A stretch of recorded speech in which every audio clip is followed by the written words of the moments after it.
la atención de toda la República Dominicana durante las últimas 2 semanas, sobre todo las demandas por difamación e injuria que se han estado presentando en el Ministerio Público a través de diferentes personas que se han querellado por gente que se ha dedicado a través de plataformas, sobre todo alternativas, a hablar de la vida privada de otros. Uno de esos casos, de los casos más relevantes, ha sido el caso de la ministra de Interior, Farideh Raful, que a través de un video anunciaba que su caso de manera particular lo llevaría a los tribunales porque decía que había una separación entre su trabajo formal y su vida privada. Hoy tenemos aquí el honor de recibir al jurista Miguel Valerio, que es el abogado que representa a Farideh Raful en 2 querellas que ha decidido interponer en contra de 2 personas específicas, ¿no? Ángel Martínez e Ingrid Jorge. Muy buenos días y bienvenidos. Buen día, Mayra. Buen día, Germán. ¿Cuánto Buen tiempo? día. Sí, Placer sí. verlo. Usted no, Sí. no había votado, Eso es así. pero aquí estamos. Bueno, Doctor, háblenos un poco de este querellamiento, así se dice, ¿verdad que sí? De Farideh Raful frente a estas 2 personas. ¿En qué consiste y por qué? ¿Cuáles son los cargos? En primer lugar, Amelia decía con mucha propiedad que hay una división entre la vida íntima y la vida pública. De hecho, una de las restricciones al derecho a la información es el respeto a la vida íntima de la persona. Pero en este caso particular, más que la vida íntima de la persona, se trata, y lo quiero decir porque lo he dicho en varios lugares, de una información totalmente falsa. Eso ya no es Farideh, rastrera, sin vergüenza, sin fundamento alguno. Hiriente porque en una sociedad donde uno aspira a un respeto mutuo, mínimo, usted salir con un video que es falso, vuelvo y lo repito, de unas relaciones íntimas de una persona, mujer con mujer en estos casos, que eso no es relevante en estos días ni siquiera, es malo. Pero lo que ella dice es que el trabajo de Farideh se ve afectado por eso. Pero si lo hubiera dejado hasta ahí, lo estoy refiriendo a los 2 casos, porque los 2 hicieron los mismos señalamientos. El segundo señalamiento, yo le dije a Farideh, que por cierto se me hace muy difícil decirle ministra, porque hay una relación muy íntima entre los 2, de amistad, para que tampoco no nos hagan un video después. Sí. Entonces yo le dije, Farideh, la primera a mí, eso yo lo veo en el ánimo de la May de Play, porque aquí ahora todo se ha normalizado, en una sociedad donde no somos responsables con ese tipo de medios, que lamentablemente es un medio que yo lo apoyo, que estoy en contra inclusive de la regulación, teóricamente y jurídicamente, porque yo digo, bueno, la regulación es muy difícil en la forma que se planteó, pero siempre sí he estado de acuerdo con que tiene que ser algo penal, no solamente para un youtuber, sino para un periodista, porque después que usted dice algo en esta sociedad que todo se replica, eso no hay forma de parar. El segundo argumento falso de ambos personajes es el tema de que Farideh le facilitó a un narcotraficante 2 policías para su vigilancia. Ya ahí eso cambia mucho el juego, porque ahí evidentemente ya se trata sobre la labor de la ministra, ahora a cambio, en sus funciones de asignarle seguridad a personas que estén desprotegidas. En este caso, entre comillas, le asignó seguridad a un narcotraficante. Nosotros hace 2 semanas nos reunimos, vuelvo y repito, yo le dije en ese primer momento, mira Farideh, eso es muy tedioso, un proceso no es tan fácil, es complicado, conlleva horas de esfuerzo y evidentemente vale la pena. Y ella me dijo, lo que dijo públicamente, que luego hizo su discurso, que ella iba y que iba hasta las últimas consecuencias. Y eso es bueno que se sepa, porque cómo terminan los procesos de difamación e injuria, lamentablemente. Generalmente el querellante ya ofendido, que siempre le van a sacar la verdad, llega a un acuerdo porque se cansa de ir al tribunal. En este caso no va a pasar porque Farideh fue muy contundente de que ella va y va hasta la última consecuencia, y lo digo porque sé que van a preguntar sobre las famosas disculpas. sí, ahí iba. No basta, porque ayer veía a esta joven diciendo que a ella la había inducido, un fiscal incluso, que ella era parte de todo aquello para atacar a fulano, aquello, lo otro. Y el otro señor, Ángel, dije señor, sí, Ángel. El detective. Sí, Ángel Martínez también se excusaba que no, que yo. ¿Qué implicaciones tiene? ¿Basta con eso, con una excusa? No. Quiero terminar primero por qué la gente deja el proceso. Y Exacto. ese es un mal precedente que se ha mandado a los tribunales dominicanos. Cuando hay una condena, en algunos casos reiterativamente por difamación, la gente le levantan la pena inmediatamente. O sea, no hay sanción, sino que le dicen, usted está condenado a 1 año, pero se suspende porque usted tenga las condiciones de dar conferencias, de dar charlas, y la gente no ve con mucho ánimo el tema de los querellamientos penales. Quería decirlo porque esas son las 2 causas por las que básicamente la gente no se anima a continuar el proceso. Se puede extender uno de estos procesos? Porque para que una gente se canse, porque me imagino que puede ser largo, pero además, ¿cómo es eso de que se suspende para que la gente de echarlo? Sí, o sea, se te impone Pena 1 año de suspendida. prisión y te dicen totalmente suspendida a los fines de que usted dé conferencia o vaya al juez de ejecución de la pena a escuchar conferencia o haga una disculpa ¿Y pública. de quién depende esa decisión? ¿Del juez Del juez, totalmente? del juez. No tiene que estar, no tiene que haber una, por ejemplo, que esté de acuerdo a la víctima. No, porque ya esa es la decisión del juez. Entonces, esas son las 2 condiciones. Solo lo que dice Germán, mira, cuando yo vi al señor Martínez, me sonreí porque él no había hablado. Faride inicia la querella y él empieza una especie de mea culpa y disculpa pública. Y yo decía, Perdóneme, en sí, principio dijo, ahora es que esto comienza, cuando la apresaron. A Sí, Faride, sí, sí, ahora es que esto comienza. sí, sí. Y Que qué bueno. que el que tenga casos en su contra, que los tribunales estaban ahí. Y qué Pero bueno. ha cambiado el discurso y ya 2 o 3 días después, entonces No, no. dijo que él vive Mira, empastillado, que yo él tengo, vive sí, sí. enfermo. Yo tengo 27 años solamente trabajando en materia penal. Eso es lo único que yo hago. Y me da un poco de risa de que él dice, vamos a los tribunales, entonces yo te enlodo, te ensucio, digo lo que yo quiera y con un perdón es suficiente. Entonces yo decía, bueno, hay un escenario muy bueno, no para usted pedir perdón, porque no es pedir perdón. A todo esto él dice que él lo siente, que él lo lamente, que él pide perdón y que él quita el video. Él no dice, yo hablé mentira, yo calumnié, yo me siento culpable de difundir algo falso y yo voy a decir quién me entregó esa información falsa, porque usted tiene, en el caso de él ni se aplica el secreto del periodismo porque él no es periodista. No. Esos son de los problemas de la regulación de medios que debería tener, cuáles son las fuentes y cómo son las fuentes, porque el que tiene obligación de guardar una fuente es el periodista. Los otros no sabemos exactamente qué son. Entonces, si a usted le pasan una información falsa... Si es que hubo una fuente. Bueno, si no fue un invento, pero tenemos que partir de que tiene que haber una fuente porque uno podría ser una golondrina que no hace verano, pero ya 2, ya eso sube la campaña. Okay. Entonces, si hubo una fuente, revela quién es la fuente. Entonces, ya así usted exime, en el sentido no de que usted no va a ser responsable, sino que usted va a reconocer su culpa en el tribunal.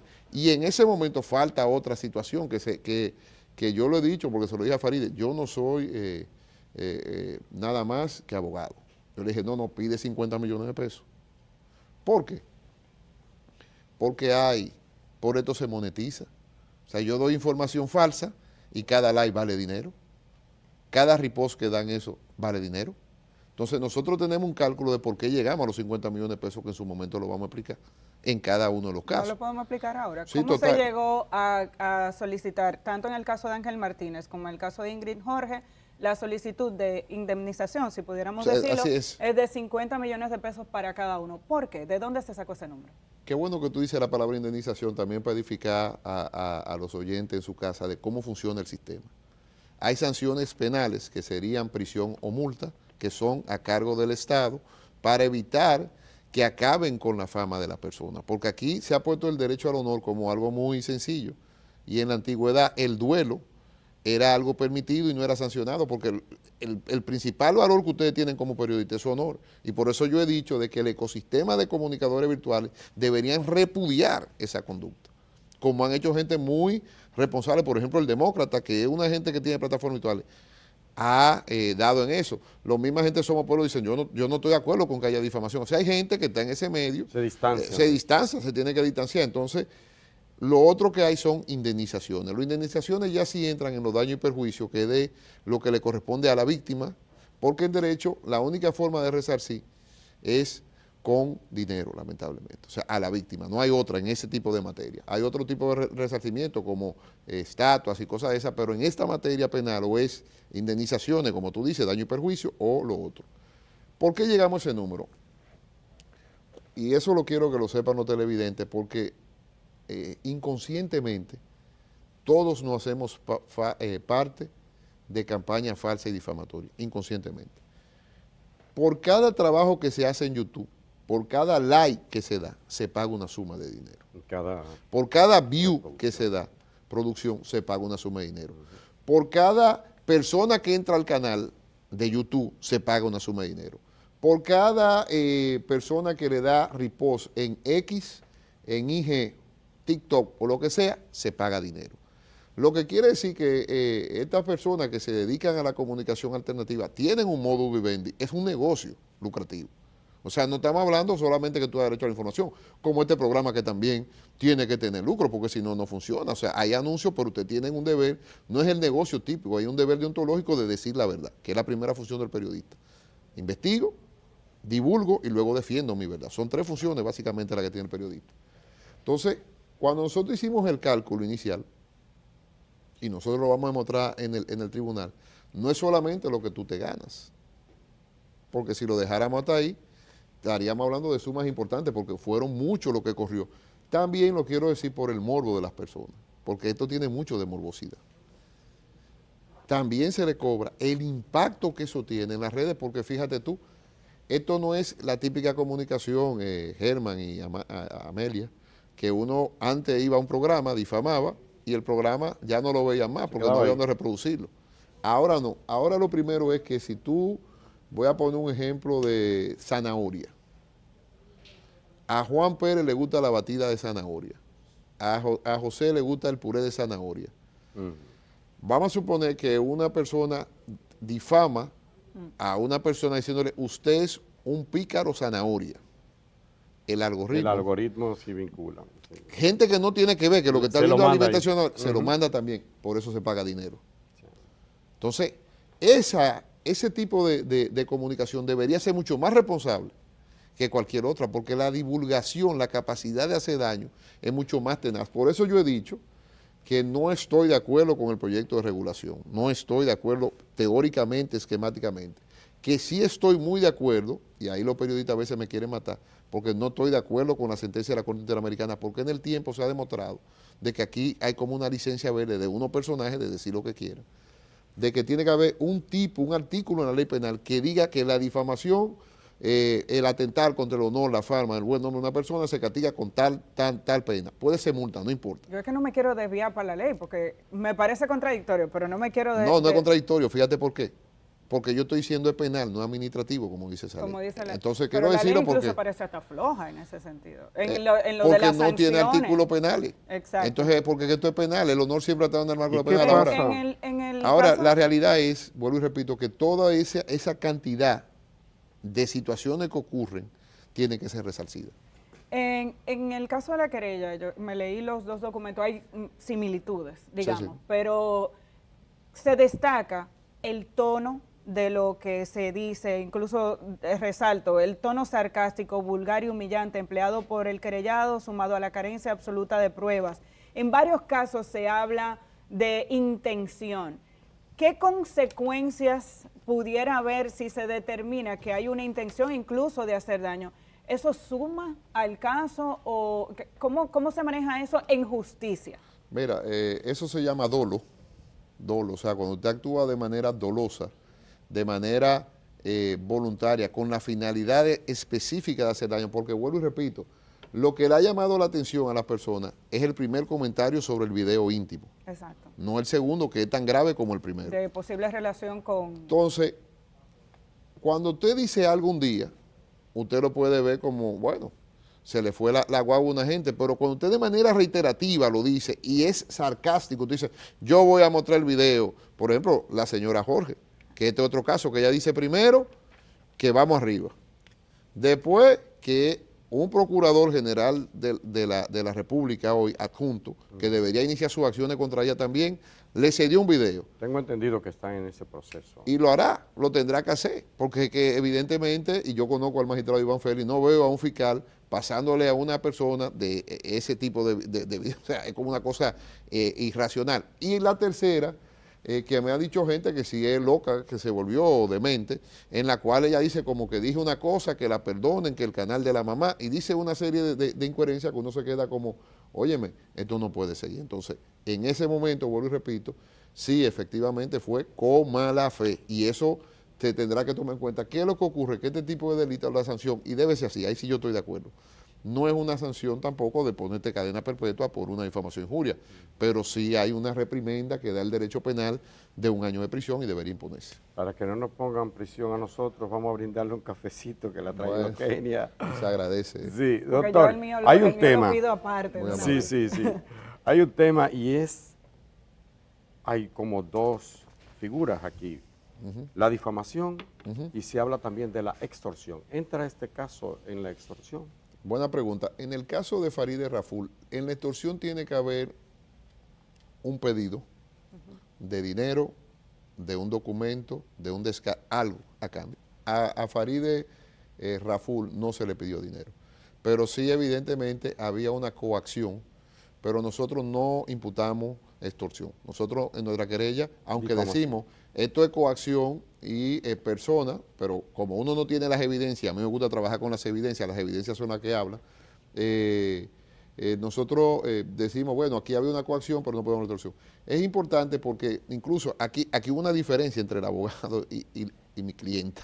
¿Qué es abogado? Que es abogada. Farideh prácticamente me echó un boche, lo voy a decir públicamente, porque hace 2 años ya me llamó, hace 2 meses, hace 2 semanas cuando inició esto, me llamó y yo, mira Farideh, eso, déjalo así. Déjalo así. El jueves yo estaba en Higüey de audiencia, ella me llama a su casa en la noche y bueno, ya voy. Cuando yo me siento, Farideh no estaba enojada, Farideh estaba contenta, pero muy sutilmente me lleva a la habitación de juego de mi sobrino, porque es una persona que yo la veo de los 3 años, y el jovencito me mira y prácticamente me da un abrazo. Entonces, así como la señora Jorge dice que tiene familia, Farideh también tiene familia igualito. Entonces yo ahí mismo me recriminé y tuvimos que actuar rápidamente para llegar a las acciones que hemos llegado, pero uno se da cuenta del entorno familiar por un comentario tan vulgar como ese, por un comentario vulgar primero, que puede ocasionarle a una persona, porque dicen, bueno, yo soy un padre de familia, yo tengo, pero el otro también tiene familia. Germán mencionaba la palabra extorsión, otra palabra que se menciona, que sí se menciona en el documento, es la amenaza. Sí. ¿Qué impacto tiene eso también? Porque hablamos de acciones deliberadas, acciones persistentes, porque además es un mensaje que se ha replicado en múltiples videos. Totalmente. Incluso se ha dicho varias veces, yo tengo unos videos que vi la semana pasada que una de las personas que dijo que tenía video, después dijo, yo no dije que tenía los videos. Entonces, yo dije que tengo video, pero no dije que tienen esos videos. Entonces, eso puede tener un impacto en la justicia. El tema de la amenaza, ¿cómo ustedes la identifican y qué consecuencias puede tener? Bueno, es que evidentemente donde está la línea muy fina, y vuelvo y repito que la querella es por difamación e injuria, porque no me dan las pruebas para más. O sea, esa es la realidad por ahora, porque la investigación apenas inicia y la investigación pueden sumar nuevos artículos, pero al Ministerio Público hay que decirle todo lo que uno ve. Porque la querella y la denuncia se llama noticia criminal, la información que tú le das a la autoridad de que algo está pasando. Entonces, a partir de ahí empieza la investigación y podríamos llegar a cosas muy interesantes. O sea, si personas sufragaron esta campaña, esas personas deben ser investigadas y por qué la sufragaron. ¿Entiendes? Entonces, ¿es posible eso? Sí, se ha pasado. Incluir otras personas que sean parte de todo un entinglado, pero es que ha pasado en otros casos, personas pagan campaña y han sido sometidas. O sea, que detrás puede haber algo. Entonces, ¿por qué hay amenaza? Porque tú estás diciendo de manera reiterada, pásame el video. Cuando yo decía que yo 2 semanas le dije, yo le dije a Farideh el viernes, mira, y ella me dijo que no. Ella dijo, vamos a accionar. Vamos a notificarle para que publiquen el video. O sea, que ella estaba decidida. Sí, no, es que estamos diciéndole a la señora Jorge que ha dicho que publique el video. ¿Y si? Óigame, publique el video y va a tener una buena oportunidad. Óigame lo que pasa, porque no es lo que hablamos aquí en cámara. Esta parte está muy bien porque es una ministra, hay que dar información, qué está ocurriendo, qué está pasando. El tema comunicación alternativa está ahora en el tapete, hay que dar información. Ahora, todo lo que tú dices de que vas a mostrar el video, tú vas a tener oportunidad de aportar pruebas en el tribunal. De llevarlo al tribunal. Llévalo. Y sí. lo otro, yo me imagino a ella aportando como su testigo al magistrado Iván Félix. Ajá.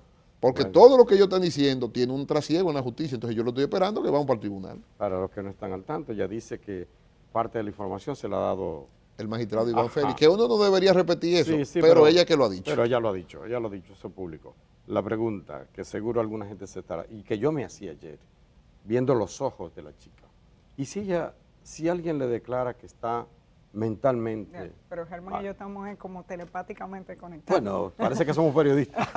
Mira, ¿Qué pasa ahí? primero el Código Procesal Penal tiene procedimientos para el inimputable, es decir, para aquella persona que está en estado de demencia.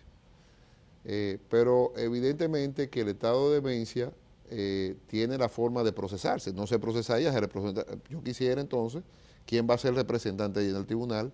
Que se vaya a sentar en el tribunal, porque ella va a tener que estar en un psiquiátrico, porque no es tampoco que tú No te le quedaste- exime, No, y además hay indemnizaciones que la tiene que pagar, la de daño y perjuicio la tiene que pagar también, entonces, y ella tendrá su patrimonio, porque esto es un tema aquí los políticos mal acostumbraron a la gente, no, que yo no pido indemnizaciones, pero es un derecho que tú tienes. Claro.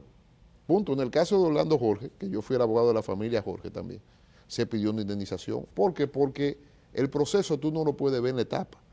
15 años después, el matador de Orlando Jorge, que en estos días cumple años, lamentablemente, puede pedir la libertad condicional, porque es un derecho que tiene. Uno de los criterios para dar la libertad condicional es que haya pagado la indemnización. Entonces, uno tiene que ver el proceso en perspectiva. Entonces dice, yo lo voy a donar. No vamos a donar nada. O sea, se están pidiendo indemnizaciones por su like, por su view y por todo eso. Usted tiene que, o sea, en Estados Unidos no hay tanta cosa, querella, es una visión, pero las indemnizaciones son muy altas para los medios.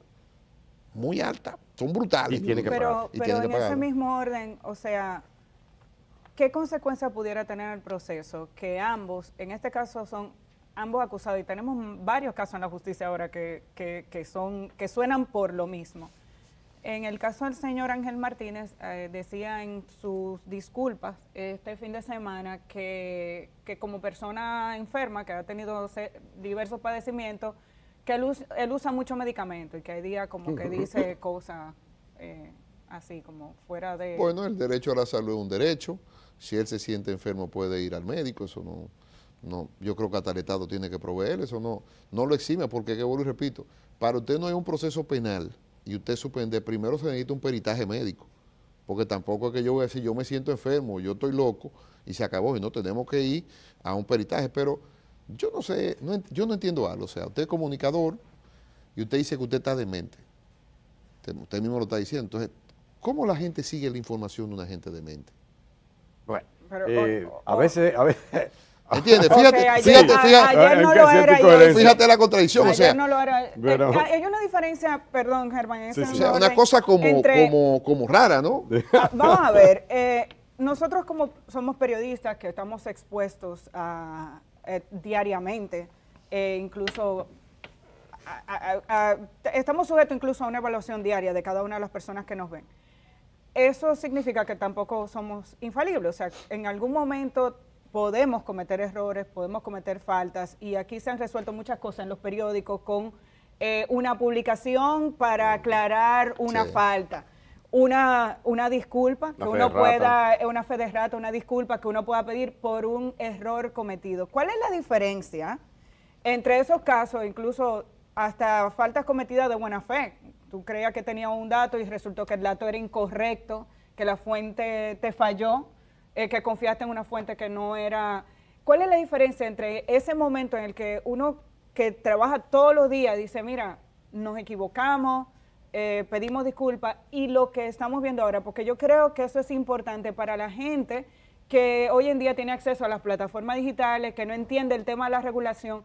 ¿Cómo separamos una cosa de la otra? ¿Por qué esto es distinto? Mira, precisamente la ley no tiene ese tipo de regulación y debería tenerla. Una, o sea, el proyecto de ley no tiene el derecho, son derechos que tú estás diciendo. Uno, primero, ante cualquier opinión pública que se dé en un programa, yo tengo lo que se llama el derecho a la réplica, y tú me la tienes que dar, o sea, porque es un derecho que yo tengo, y te digo, mire, ustedes dijeron algo, yo quiero ir a replicar. Sí, Eso no quiere decir que yo voy a venir a decir lo que yo quiera, sino a someterme a una entrevista, pero tengo mi derecho a participar, a dar mi versión de los hechos. Y la si es réplica. prensa escrita, a que se publique su versión sobre Totalmente. En el caso que Amelia dice, en el ejercicio del periodismo efectivamente se dan situaciones donde tú te equivocas. Tú tienes el derecho a la rectificación, que es diferente a la réplica, porque ya ahí el periodista dice, yo rectifico, que eso es diferente. Pero en este caso no, porque en este caso él ha pedido disculpas, pero él no dice que un mentiroso, que esa información es falsa, que lo hizo con mala fe. Entonces, él no puede decir, porque ellos fueron muy tajantes antes de la querella, él no puede decir ahora que no, que eso fue que él se equivocó. No. Si usted se equivocó, usted no va a tener que decir varias cosas. Yo me equivoqué, pero ¿quién me dio la información? Por lo menos, porque si ya yo me equivoqué y erré, pase la información. Y hay algo que no está muy bien arreglado, y los abogados lo sabemos todo, que ejercen esa materia, por eso también tiene su especialidad. Y bueno, tiene su especialidad en el tribunal y fuera del tribunal. Pero que vamos al tribunal, esa disculpa son las disculpas más raras, porque como que yo lo dije, pero no lo dije, pero yo no lo quise decir. Es como una cosa, un trabalengua. Entonces, en este caso no va a pasar así. La disculpa es, yo soy un mentiroso. Esa es la disculpa. Yo soy un mentiroso, yo utilicé información falsa, yo alteré la verdad. Porque aquí hay que diferenciar varias cosas. Aquí hay una falsedad, pero también en los medios de comunicación se dan las medias verdades o las mentiras medias, las fake news. O sea, aquí hay una falsedad total, porque nosotros estamos negando, no hay video, no suministramos policía.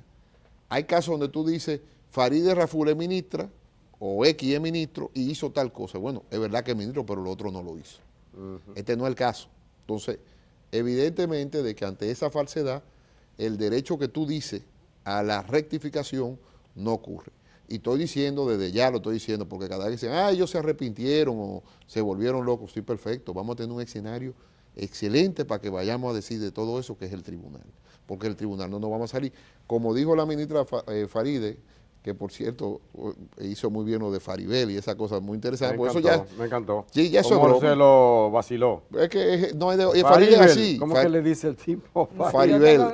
Pero eso es parte de la vida pública y de la política. A todito y un no poco han de hecho. la personalidad de la ministra, que incluso Claro. yo le he dicho también que tenemos que tomar en cuenta que por la personalidad de Farideh Raful, todo el mundo dice Farideh, sí, pero tenemos que entender que en este caso Farideh Raful es la ministra de Interior, y como, aunque a veces por su misma forma de ser ella se siente más cercana, sí, y eso pudiera relajar algún tipo de contacto, yo creo que es importante incluso para nosotros mismos como periodistas entender que hoy en día la persona que uno veía en jean y tenis, que todavía se lo pone, ahora tiene una función que también tiene que ver con la seguridad de la población, que la colocan en no, y mira, una y tú puedes estar de acuerdo con Farideh o no en las políticas que tome, porque eso es normal. Y es un derecho criticarle. Y un derecho, y hay que ser mordaz en eso, porque eso es la prensa. Pero de ahí usted pasase a lo que ocurrió. Hemos criticado acciones que nosotros entendemos. Y no pasa nada. O que quisiéramos algún tipo de reacción de ella. Y no pasa nada, pero eso es el derecho. Ustedes tienen 3 funciones básicas. Primero, investigar y buscar la fuente de la verdad. Segundo, divulgarla, porque eso es el derecho a la información, informar a la gente. Y tercero, una vez que ocurre un tema como esto, defenderla. Estamos en la tercera etapa. Vamos a defender eso en los tribunales. Valerio, una de las cosas que se argumentan es que, bueno, en el caso de Ángel Martínez, que fue detenido en alta mar, que es una figura de la DEA, que es un investigador privado, sí, etcétera, etcétera, etcétera. Como que agravaría las cosas, casi un conflicto internacional, porque era un barco que iba saliendo en aguas internacionales y tal. ¿Cuál es su versión sobre este apresamiento? ¿Cómo se produjo? Bueno, primero, eso no afecta el caso de Farideh. Sí, vamos a ver, pero... ¿Entiendes? Porque ese fue otro caso. Okay. Y segundo, no es cierto, porque mira, hay aguas internacionales, eso es cierto, pero no es cierto, o sea, no es real que a él lo atraparon en agua internacional. Eso no ocurre así. Eso no ocurrió así. Él sabe muy bien de que había una orden de llevarlo a un tribunal. Se llevó al tribunal, un juez dominicano conoció el caso, el juez dominicano dijo que una medida normal, usted no puede salir porque usted tiene facilidad de salir.